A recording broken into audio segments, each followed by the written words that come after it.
First, we want to thank for the attendance ng lahat. Almost all the clubs are here.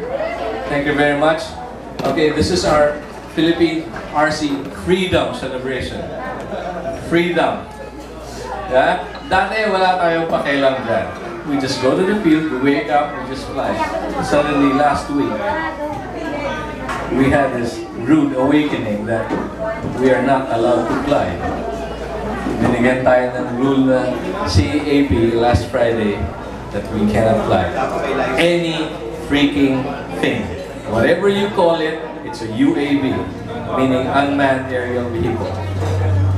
And then, so, after I woke up with 1,000 texts regarding that matter, I immediately rushed to CAP.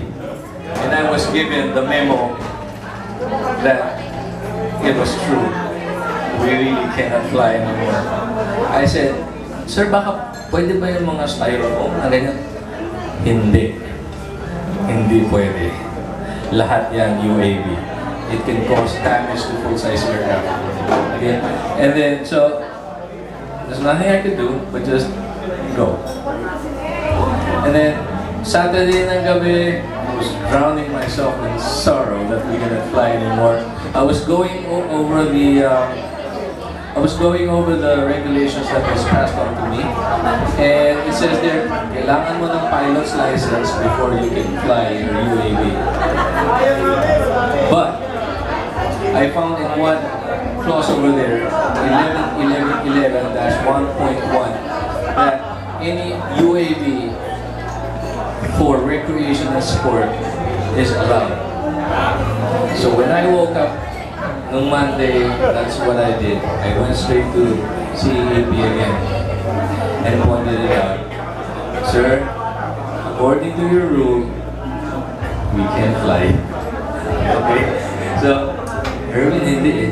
Sir, ito yung ginawa niyo. So, nakalusot tayo. Sabi, paano Erwin yung mga jet? Sir, recreation lang din yun eh. Dapat pwede yun. So, absuelto. So, after that, that's what I announced to everybody. Yung August 9, RC Congress fly-in, tuloy this coming Saturday. Another announcement of date is yung September 26, Philippine National Air Models Tournament. Tuloy din yun.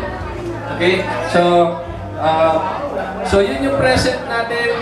Pwede yung RC, yung future natin, I'm working on that. Yung mga commercial operators, sino mga commercial operator dito? Sila G, Yak, okay, dito. I'm working on that. Ang present regulation ngayon is kailangan may pilot's license. Ano pa ba? So yun, papabawasin natin yung requirement. I can promise that, I'll do my best. Okay, konting tiyaga, konting pasensya. I cannot do that in 1 week. I'll do my best to do it in 2 weeks. Okay, you next. RC Congress, you're not listening then. Robson would like to share about history sa RC. You want to make it really brief because there's some people here who wants to sing, and if you take long, they're gonna freaking kill you. O papapatayin dito eh, galing. Okay, just to make things quick lang put a long story short, this is a freedom celebration. That's the first point. But unfortunately, freedom is not free. And that's the problem. Okay. Now, because freedom is not free, we know that we're entering into a new challenge dito in order to maintain freedom, just like anything else. Nakakatawa naman ito, parang political, pero it's not. Nothing to do with politics eh. Pero it sounds like I'm rallying for some politics dito eh. But I want to remind everybody that the idea here is, instead of telling you about history, because we don't have that much time anyways, what I want to talk about is how do we maintain freedom of what we've already got. Because as of last week, basically, what we were doing became illegal. And then because of a slight difference in clause inside the that we were able to catch, we were able to get it back. Okay? In 1 day. In 1 day. So our beloved hobby that we've been doing for the last 20, 30 years was, I guess you could say, was banned within a weekend. In just 1 weekend, it was gone.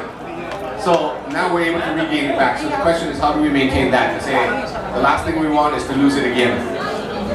Now, I really honestly say that we have to really bond together And a lot of people are now gate crashing over at CAAP, C-A-A-P, trying to say that, oh, they got their great ideas, whatever, how it should be, how it shouldn't be.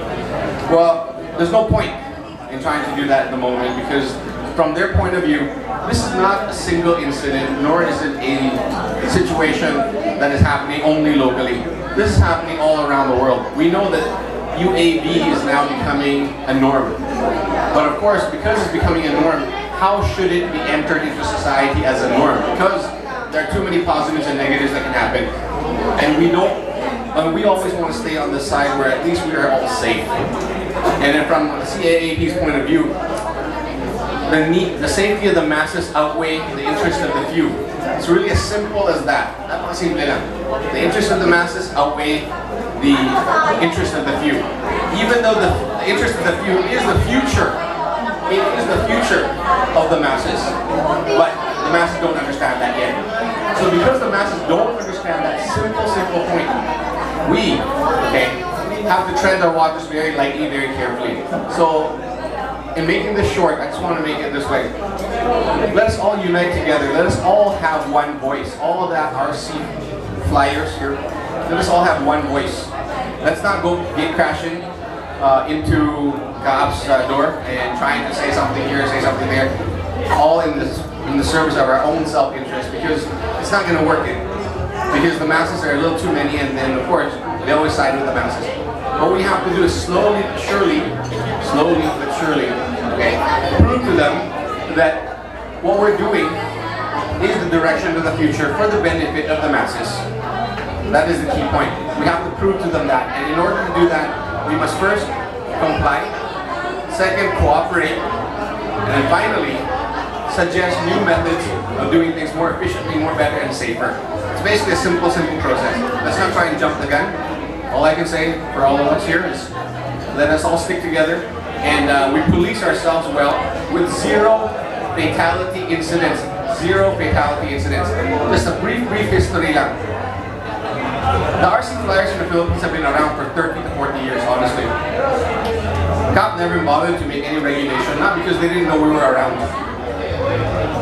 But in reality, 50 years pala. 50 years. But they never bothered to make the regulation because we never created any problems. We had zero casualty.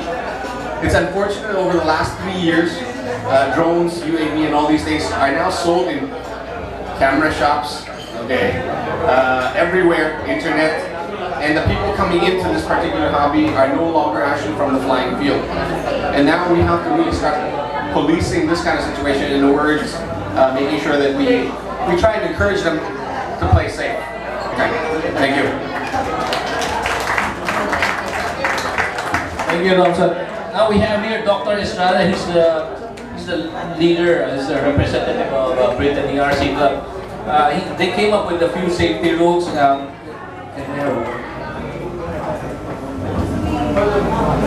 This is just going to be short now. Anyway, I've been with the government also about 25 years ago, and I was chief of the Labor Standardization Division. And there are several methods in setting safety standards. First, scientific evidence, actual risk, and later on, actual risk perception. Right now, the risk perception of UAV is very high. People are so afraid of this bad image of the UAV that CAAP now is, and everybody from different in the whole world actually. The FAA, Australian CAAP, I think, Civil Authority of Australia, South Australia, have come up with these rules, and of course the CAAP will also follow suit, because otherwise we lose our category 1 status. Anyway, what I am suggesting is that we can form a technical committee, show to the CAAP the actual safety standard, how to go about this, coming up with the safety standards. Now, as far as uniting ourselves like an AMA, Air Modelers Association of the Americas, the RC Congress will be the umbrella organization, and our club should have standardized guidelines and safety guidelines. No? I'm suggesting you follow suit the AMA safety guidelines as far as RC and UAV and of course so anyway, this is just a start. Later on probably we can meet on these issues and come up with a common denominator as far as the CAP is concerned. This is where I really miss Jimbo Juliano. He was with the CAP. Unfortunately, he died of a heart attack more than a year ago. He could have really helped us in this regard. Okay, so I think that is the future for us. We should have CAP come up with safety for ourselves also. Right now, what I find is that newbies, those who are interested in art flying would just jump around in the internet, go online, try to get some, let's say, tips from threads, RC Philippines, over and so on, and they fly on them. I would rather discourage that. Especially for the vendors, I would really say that they should join RC clubs so that we could police these people. Okay, so that's all as far as I'm concerned. Perhaps we can also contribute a few tips as far as RC is concerned. He's been in this business far longer than I have. Thank you very much, Dr. Estrada. Now, can we have a word with Engineer Obi Mapua? He's one of our grandfathers in range control aircraft. Uy, even if I am 70 years old. Okay, thank you. It's nice to be here. Nice to see all of you. Seeing you all again. I'm Obi Mapua. I used to be Chief Executive Officer of Mapua Institute of Technology up to the year 2000. After 2000, I was no longer in MIT. Then you showed it now you're rich. Very rich. Don't be angry, don't worry. Okay, we fly at Baradas. We have been in Baradas airstrip for the past 15, maybe 20 years now. We were lent the field by Mr. Manny Baradas, who is also an active or a pilot, or was a pilot of full-size aircraft. Okay, now when I'll make this short also. Now we have to share the field with Sapphire Aviation School.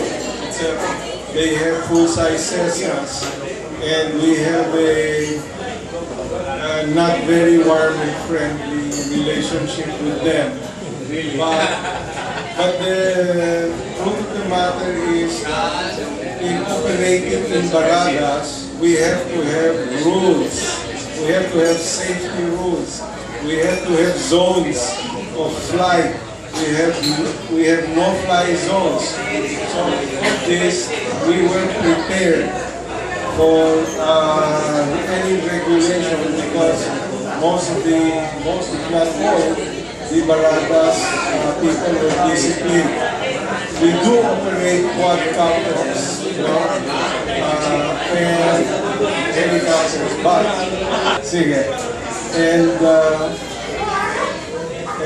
but we also have established not just no-fly zones, but time of flight, when we can. And we have to have lookouts posted for takeoffs and landings of light aircraft. It's our field. We have to live with it. And that's why the CAP rules, we said, we know what rules are like. So, and anyway, we can always be around to help. I can help out of the technical committee also. And it's so encouraging to see so many modelers and so many clubs come together because we need it very badly now. Okay? We need it for two reasons. Reason number one is CAAP. Reason number two is to get people involved in responsible operation of model aircraft. That's why we have RC Congress. And we will all support the RC Congress. Then we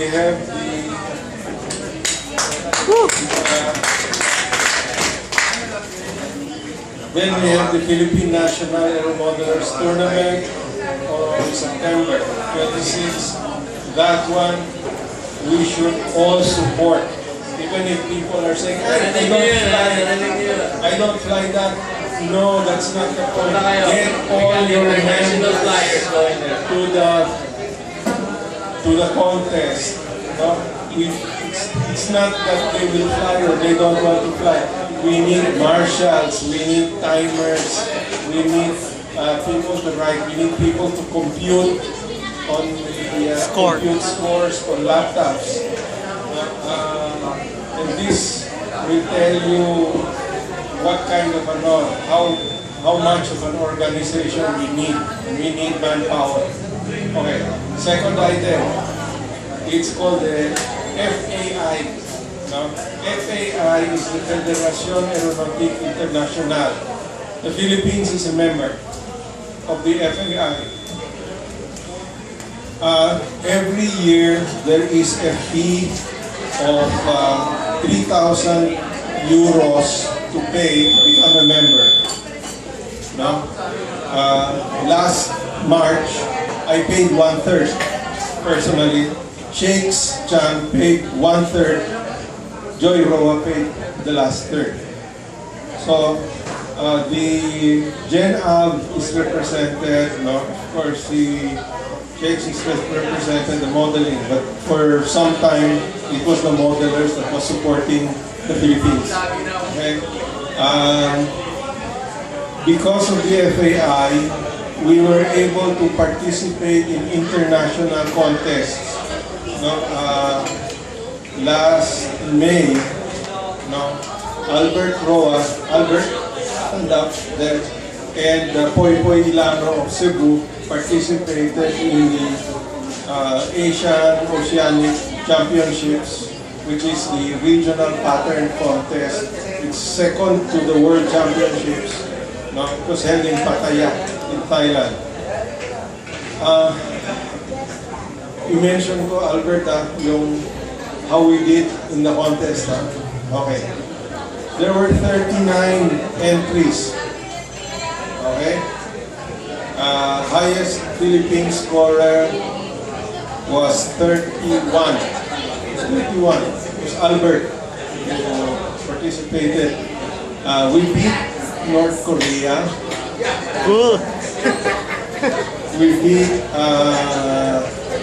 Thailand. We beat Hong Kong. Yeah. Hong Kong? We beat one of the Thais. We beat one of the Hong Kong guys. Then we beat one of the American guys. Okay. So, Albert is waving the flag of aero modeling in the Philippines abroad. Okay. Now, FAI has several rules and sporting codes, for aircraft, model aircraft in various categories, and it will help us to become aware of what kind of airplanes these are, because they are internationally structured and they are supposed to be safe. Even the safe operation of this aircraft is outlined in the FAI sporting codes. FAI.org is the website. Okay, I suggest you guys pay a visit. The paragliders just recently joined the FAI Philippines because they can compete abroad, so maybe the fee for joining FAI will now be divided by 4. Okay? So, thank you guys. I'm sorry I was late, and I'm sorry you guys had to wait because we were flying in Baradas. Saturday is our flying day in Baradas. And we finished flying at 5. We still had to eat because we get hungry after we fly. So that's why we're late. We were flying pattern over there. So Sige, okay, see you guys. Tama na tayo. Back to your... Thank you, Obi Mapua.